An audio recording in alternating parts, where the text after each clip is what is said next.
नमस्कार, मैं हूं संतोष कुमार भारद्वाज। आज आपसे वर्तमान राजनीति की थोड़ी सी बात कर रहा हूं। प्रबुद्ध वर्ग से हूं, ब्राह्मण हूं और लगभग 41 साल छोटी से बड़ी क्लासों के बच्चों को पढ़ाया है। इस दौरान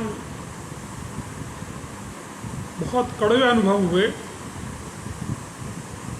जो पार्टी शासन में थी 1947 से, उसने हमारे साथ इतना बुरा व्यवहार किया, हमारी तरक्की को रोका। हाईएस्ट क्वालिफिकेशन योग्यता के बावजूद हमको उन पदों पर नहीं जाने दिया गया जिनके हम अधिकारी थे। मैं आपको बता रहा हूं, ऐसे हजारों प्रताड़ित लोग हैं जिन्होंने इन्हीं कारणों से आत्महत्या कर ली। अभी पिछले दिनों मैडम मायावती, जो हमारे यहीं नोएडा की रहने वाली हैं, पहले ये मास्टरनी हुआ करती थी दिल्ली के एक स्कूल के में, सरकारी स्कूल में, और ये चूंकि या क्योंकि को कूकी बोलती थी, हिंदी की अध्यापिका।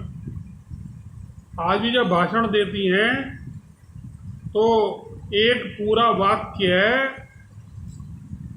स्वतः नहीं बोल सकती, उन्हें पेपर पे लिख के दिया जाता है, फिर वो पढ़ती हैं। इनका जो ग्राफ है पॉलिटिक्स में, वो शुरू हुआ परमादरणीय श्री अटल बिहारी वाजपेयी जी की मेहरबानी से, जब उन्होंने इसे यूपी का चीफ मिनिस्टर बनाया। तय हुआ था कि भाई आधे टर्म आप चीफ मिनिस्टर रहोगे, आधे टर्म बीजेपी रहेगी। मगर मैडम को तो मंजूर ही नहीं था ये।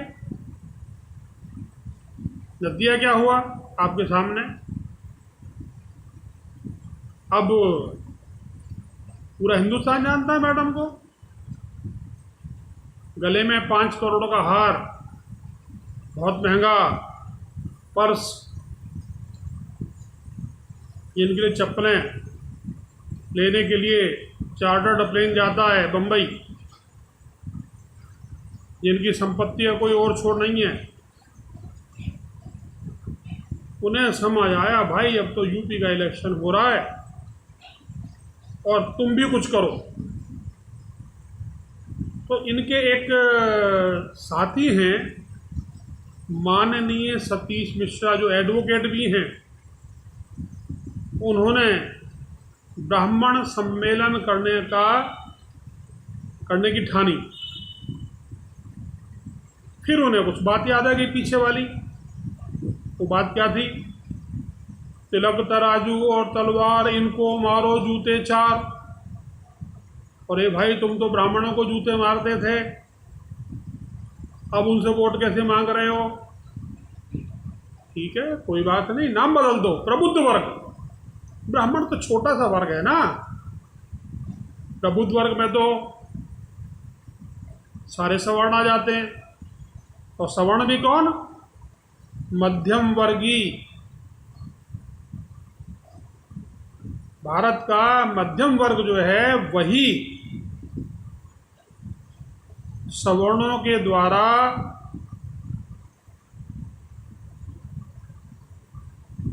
प्रतिनिधित्व किया गया है। अब इन सवर्णों के वोट चाहिए तो प्रबुद्ध वर्ग का सम्मेलन हुआ। वही राग पुराना जो मैडम कल तक ब्राह्मणों को अपने सामने अपनी कुर्सी के सामने नीचे बैठाती थी, आज उन्होंने स्टेज पे जाकर एक बहुत लंबा चौड़ा भाषण पढ़ डाला अरे अगर ये प्रबुद्ध होते तो तुम्हारा भाषण सुनने क्यों आते? मैडम समझो, जो प्रबुद्ध होगा वो तुम्हारा भाषण सुनने आने वाला नहीं है, वो तुम्हें अच्छी तरह से जानता है। अब उसके बाद बबुआ, पप्पू, अब ये भी गिद्ध की नज़र लगाए बैठे हैं। तुम जानते हो भाई, सब जानते हैं, हम भी जानते हैं, आप भी जानते हैं, गिद्ध तो मरे हुए जानवरों को खाता है। तो इनकी गिद्ध दृष्टि आज मध्यम वर्ग और सवर्णों के ऊपर है। अब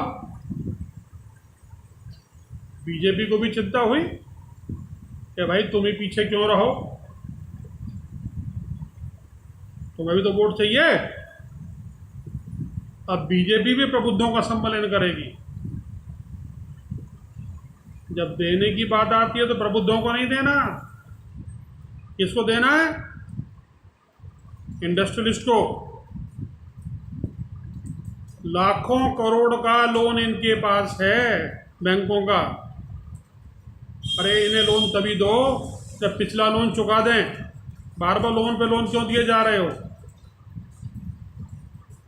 हमारे बच्चे 93-94% लेके भी उन पदों तक नहीं पहुंच पा रहे जहां तुमने उन्हें पहुंचा दिया। जो 33% लिए हुए थे वो गजटेड ऑफिसर हैं। हमारे बच्चे दिहाड़ी मजदूर और चपरासी। निहायत ही शर्म की बात है। अगर आप प्रबुद्ध हैं, अगर आप प्रबुद्ध का मतलब जानते हैं, अगर आप समझते हैं कि प्रबुद्ध क्या होता है, तो थोड़ा खोपड़ी में मालिश करके ध्यान से सोचो कि जिनसे तुम वोट मांगने जा रहे हो वो तुम्हारे सताए हुए हैं। 73 साल से सता रहे हो उनको। जिन ब्राह्मणों को तुम जूते मार के हटा देते हो, इन ब्राह्मणों से तो टक्कर लेने की हिम्मत औरंगजेब भी नहीं कर पाया। जब उसने जजिया लगाया तो उसके सलाहकारों ने कहा कि अगर तुमने ब्राह्मणों को परेशान किया तो तुम्हारी सत्ता भारत से गायब हो जाएगी। बुद्धिस्टों की सुन लो। बुद्धिस्टों ने जो ब्राह्मणों का प्रताड़ना किया, जो बुरा हाल किया ब्राह्मणों का, नतीजा सबके सामने आप देख रहे हैं, मैं भी देख रहा हूं। पिछली सरकारों ने ऐसे नियम कानून बनाए जो सवर्णों के तो पूरी तरह खिलाफ थे। चाहे वो हिंदू मैरिज बिल हो और चाहे वो नौकरी और पढ़ने की बात हो। एक बड़ी अजीब बात है, अरे तुम तो अनपढ़ गंवार होके भी पार्लियामेंट में जाके मिनिस्टर बन रहे हो।